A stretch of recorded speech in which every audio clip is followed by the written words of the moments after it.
Have you ever wondered why Tupac didn't care that Biggie came to the hospital after he was shot, after Tupac's father told him that? People always mention it, but they fail to give you the timeline as to the reason. Let's get into some of this straight game. Life is like cards.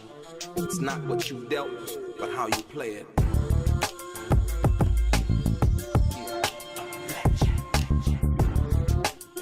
Play each situation correctly. I remember they used to laugh at a brother. Welcome back, guys. Welcome back. It's your boy Delray Richardson, platinum artist, platinum songwriter, Straight Game TV. Thank you for tuning in. I appreciate your time. Do me a favor, hit the thumbs up button, notification. Also, subscribe to the channel if you have not already. And like I always say, if you want to be one of the first people notified when I drop some of the Straight Game, please do me a favor and hit what appears to be that little bell notification right below this video. I'm going to get right into it. Ladies and gentlemen, it has come to my attention that Tupac knew that Biggie had nothing to do with shooting him, despite Tupac going after Biggie so hard on wax and in the media, if you will, right? So the question that I have to ask, was Tupac being disingenuous, or was he being a master marketer, if you will, or practice, or should I say practicing a master technique in marketing and promotion, right? And I would have to say it was a little bit of both, right? But I can understand, as I've done videos before on the situation, why Tupac was mad. But the fact that Tupac was told, I'm going to give you this timeline that will help you understand this, because nobody's ever really broken this down before. And this is going to be the first. Check this out. So you got to understand, when Tupac was in the hospital recovering, you know, the paranoia, the stress, you know, wondering if you're going to live or die, you know, from that perspective. So what you're thinking about is the things that played on in your mind, you know, going into the studio, you know, after you've been shot, seeing all of the people there, and you wondering, well, did they have something to do with it? Did they know about it? And so on and so forth, right? So from there, you're dealing with this situation involving going to court for this trial. You know, all of these things are happening at once, if you will, right? And you got to ask yourself, as a normal person, how did Tupac even digest that? You go into court for something you know you didn't do. All of a sudden, you get shot, right? And you're dealing with that situation. So now, this is the first time that Billy Garland is seeing his son after 15 years, if you will, right? Going to the hospital. At the same time that Billy Garland is seeing his son, here comes Biggie after Tupac was shot in the hospital, right? And then Tupac is recovering. You know, the last thing on anybody's mind is telling Tupac that Biggie came to the hospital. Biggie wasn't the Biggie that we all knew, you know, the life after death Biggie, the, Ready to Die Biggie album out, popping and all of that. He was just basically a friend coming through.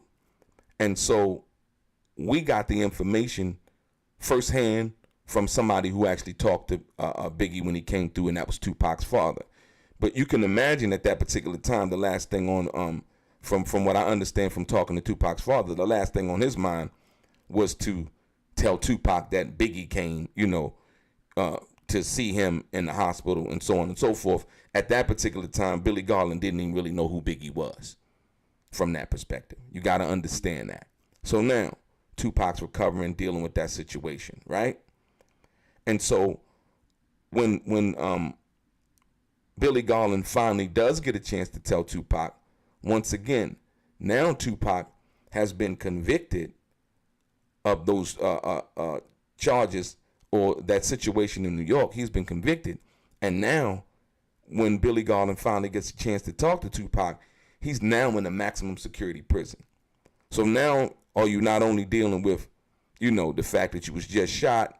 Now you've been convicted of this situation, and now you've been shipped off directly to a maximum security prison. Your appeal has been denied, because they filed for, like I said, an instant appeal. Once he was sentenced, they, filed the motion for the appeal right away, and the judge denied that, right? So you can imagine what was going on through Tupac's mind at that particular time, So now, you go to Dannemora, and now you relayed to through your publicist that you want to see your father, who you just found out who your father is from that perspective.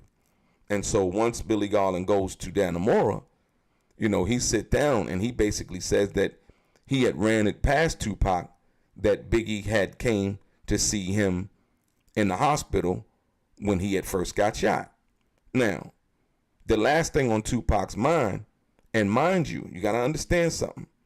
At this particular time, they hadn't, before Tupac, after he was sentenced, right after he was sentenced, they dropped Who Shot You, right?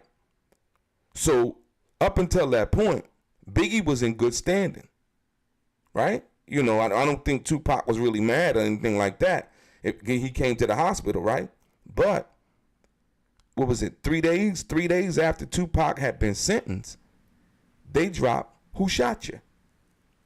That was the thing that changed the dynamic of the relationship. It was Who Shot You. Because before then, as Mr. Garland had said, Biggie came to the hospital, proving that, I'm here for you, let me know if anything I could do, and so on and so forth. But 3 days after that situation and Tupac being sentenced, 3 days after his sentencing, they dropped Who Shot You. Right? So now, by the time Billy Garland gets up to Dannemora, Tupac's sentenced, at the jail that he's going to do the majority of his time, been denied appeal and all of that, right?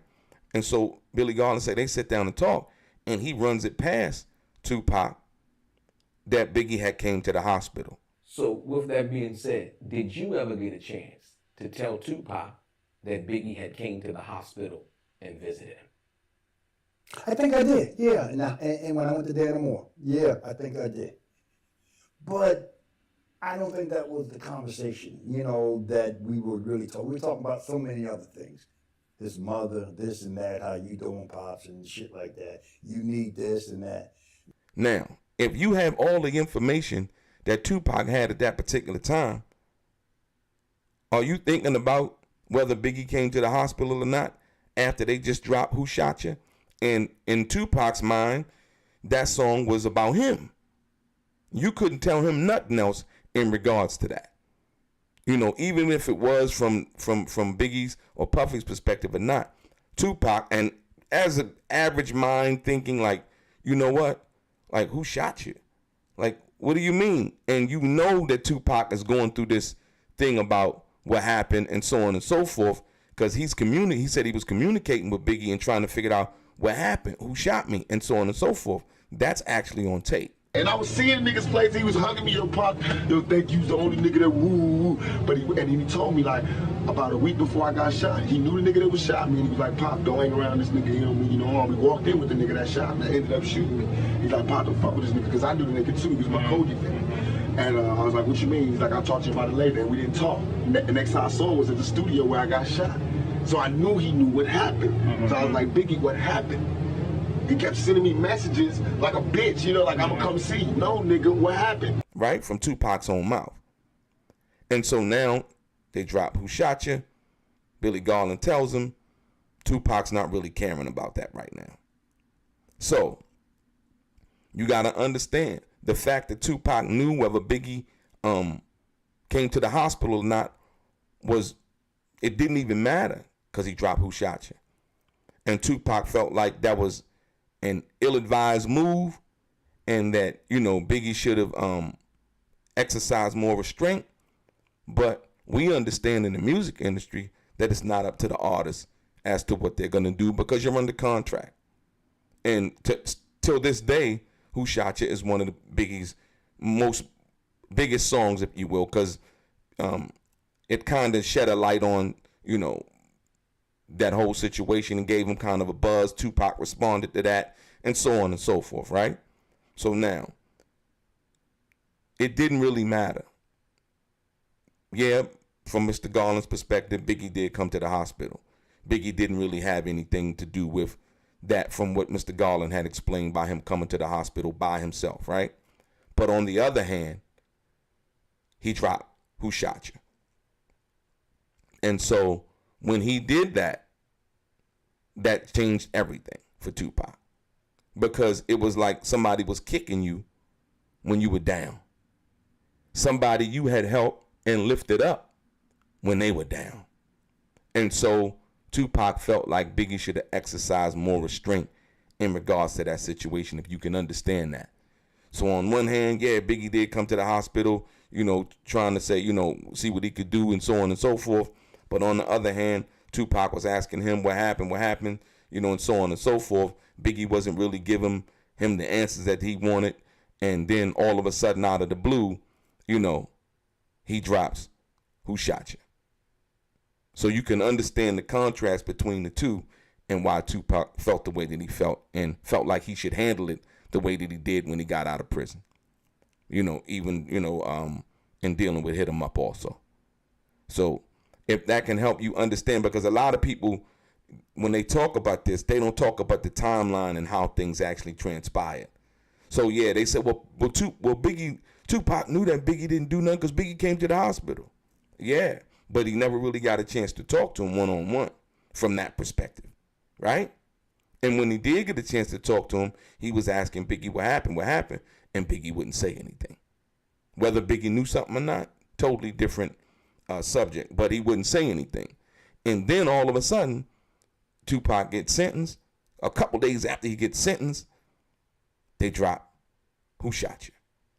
So you can understand why it was what it was. And that's the reality of the situation. That's not somebody just saying something based on how they feel. That's the actual timeline of what happened and the events that occurred that made it what it was. Your boy Delray, Straight Gang.